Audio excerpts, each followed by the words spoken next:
오늘은 감정과 행위 중에서 어떤 쪽이 잘못인가 이 문제를 다뤄볼까 합니다. 자, 감정은 죄가 없다. 그러나 행위에는 큰 잘못이 있을 수 있다. 이 주제로 말씀을 드리겠습니다. 이 과정에서 감정의 본성이라든가 행위는 구별해야 된다. 이 점을 강조를 하겠습니다. 대선 후보의 처가 하는 말이 이거였어요. 돋보이고자 하는 욕심이었다. 그게 죄라면 죄다. 믿거나 말거나 나는 기억이 나지 않는다. 이런 말 때문에 더 큰 논란에 휩싸였죠. 과연 돋보이고자 하는 욕심 자체가 죄일 수 있겠는가? 감정이라는 것의 본성과 그 감정으로 인한 행위를 착각하고 무감각하게 이런 말을 하고 이런 행동을 그래서 거듭 반복하고 있지 않는가 하는 생각이 들거든요. 그렇다면 감정이라는 속성을 정리를 해보겠습니다. 첫 번째, 감정 그 자체는 옳고 그름이 없습니다. 마치 이것은 어떤 감각 느낌하고 똑같은 것이에요. 차갑다, 뜨겁다, 뭐 음식에 혀를 댔는데 짜다, 맵다, 달다 이런 거하고 거의 똑같은 것이 감정이에요. 시청, 후미, 촉각이라는 오감에 이어서 바로 그 느낌 다음에 일어나는 게 좋다, 나쁘다, 선호도에 따른 것이 감정이거든요. 그러니까 뭐 차갑냐, 달다, 맵다, 맛있다, 맛이 없다 이런 것 자체를 두고서 탓할 수 없는 것처럼 감정 자체는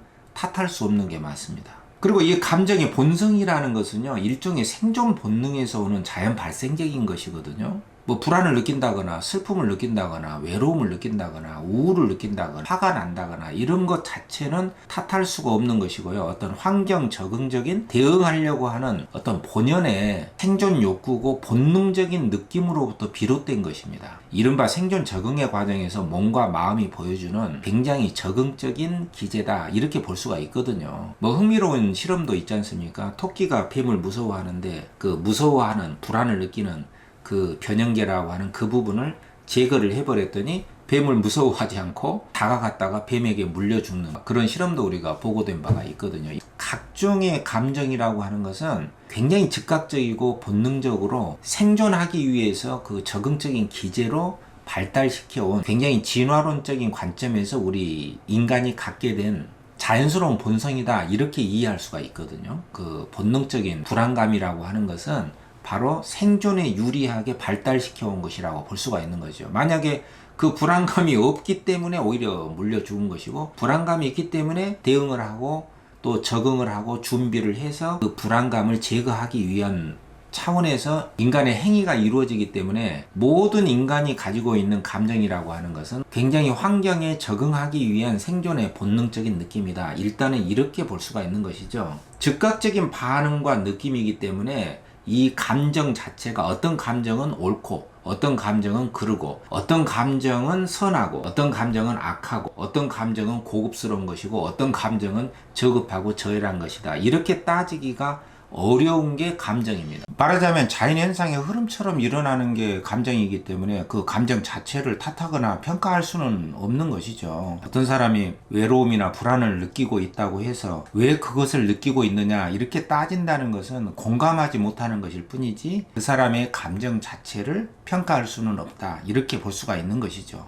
그래서 감정 자체를 탓할 수 있는가 이 문제에 대해서는 아니다, 탓할 수는 없다 이렇게 말할 수 있는 거죠. 진짜 중요한 감정의 핵심 내용은 바로 이겁니다. 모든 감정에는 긍정적인 욕구가 깃들여 있다. 이것을 이른바 생명성이다 이렇게 볼 수도 있고 생의 의지다 이렇게 볼 수도 있어요. 그것은 어떤 좋은 감정이든 나쁜 감정이든 모든 긍정적인 에너지가 감정 속에는 풍부하게 들어가 있는데 이 감정의 신호를 잘 이해하는 게 가장 중요하거든요. 예를 들면 화가 나고 짜증이 나는 거 있잖아요. 이것은 대상이나 그 상대방이 싫거나 내가 거부하고 싶은 욕구가 있다는 뜻인데 이 감정 속에는 내 자신이 무시받고 싶지 않다. 내가 주체적으로 존중받고 싶다라고 하는 굉장히 긍정적인 에너지가 이 화 속에 들어가 있는 것이거든요. 또 불안이라고 하는 거 있지 않습니까? 이것은 뭔가가 사라지는 것, 소멸이라든가 뭔가가 파괴될 것에 대한 어떤 두려움의 일환으로서 모든 생물체들이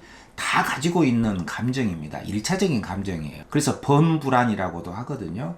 근데 이 속에는 안전함을 느끼고 싶다거나 내가 충분히 인정을 받고 싶은 욕구가 이 속에 들어가 있는 거예요. 그러니까 불안이나 화라는 것 자체가 나쁜 게 아니라 이런 감정 속에는 이러한 긍정적이고 생의 의지가 내 안에 있구나를 충분하게 느껴주는 게 핵심입니다. 자기를 형편없이 낮춰버리는 이런 자기 비하라든가 수치심, 모멸감 이런 것들은 사실은 2차적인 감정으로 분류를 할 수가 있어요. 공격의 대상이 상대방한테 있음에도 불구하고 그 공격의 화살을 자기 자신한테로 겨냥을 해서 자기 자신을 막 공격하고 학대하는 2차적인 감정으로 파생이 된 거예요. 이런 자기 학대적인 감정 속에도 자기 주체성이나 자기 존엄성을 회복하고 싶은 긍정적인 내적 에너지가 무한히 숨겨져 있다는 것을 알아야 됩니다. 자, 결론이죠. 한 대선 후보의 처가 허위로 경력과 학력을 기재했다. 이러한 행위에 따른 감정은 무엇일까? 그것은 허영심이 맞습니다.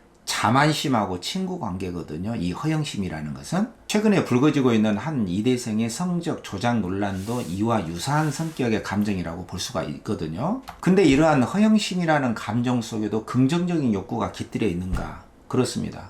여기에도 어떤 생의 의지가 들어가 있어요. 그것은 뭐냐면은 현재의 나보다도 더 나아지고 싶다. 이러한 감정의 긍정적인 욕구가 들어가 있는 것이죠. 그러니까 이 감정은요, 거기에 부합되는 적응적인 행위를 하라는 몸과 마음의 신호거든요. 근데 이 감정에 깃든 긍정적인 욕구보다는 경력, 학력을 조작해서 부풀리고 허위로 기재해서 그것도 상습적으로 파행적인 행위를 저지른 거, 이런 행위로 나아간 것은 큰 잘못이죠. 근데다가 이 대선 후보의 처의 반응이 믿거나 말거나 기억이 나지 않는다. 이렇게 반응을 보였다는 것은 굉장히 뻔뻔한 태도라고 분류를 할 수가 있습니다.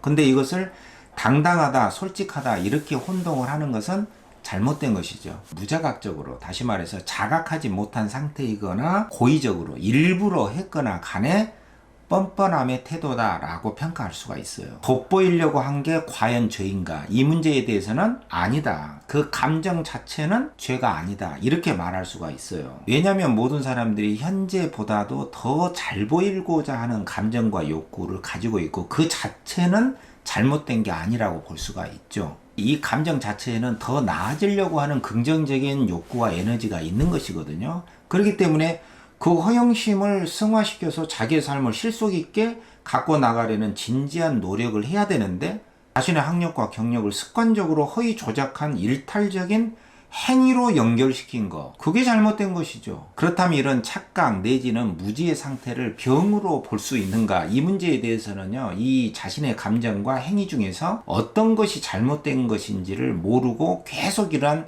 잘못을 저지른다면은 그것은 병이라고 볼 수가 있습니다. 그리고 이런 사회적인 일탈 행위를 했음에도 불구하고 누구에게나 잘 보이려고 하는 보편적인 욕구가 있는데 이것이 죄라면 죄다, 이런 식으로 의도적으로 자기의 잘못을 인정하지 않고 회피를 했다면 이것이야말로 크나큰 잘못이다, 이렇게 정리를 할 수가 있겠습니다. 왜냐면은 이렇게 돋보이려고 하는 마음이야 누구한테나 다 있지만 누구나 다 그런 이력서에 경력을, 학력을 부풀려서 허위로 기재하는 행위를 10명 중에 몇 명이나 할 수 있을까요? 거의 우리 사회의 보편적인 상식으로 이러한 잘못을 누구나 하지 않습니다. 누구나 그런 감정을 가지고는 있을 수 있지만 누구나 잘못된 일탈 행위를 하지는 않는다, 이런 이야기죠. 자, 오늘은 감정과 행위 중에서 무엇을 탓할 수 있는가, 그리고 감정의 본성이란 무엇인가, 모든 감정 속에는 긍정적인 생의 의지가, 욕구가 풍부하게 깃들여 있다, 이 점을 정리해서 살펴봤습니다. 어떤 감정이든 그 감정이 주는 신호를 올바로 이해하고 수용하면서 살아갔으면 좋겠습니다.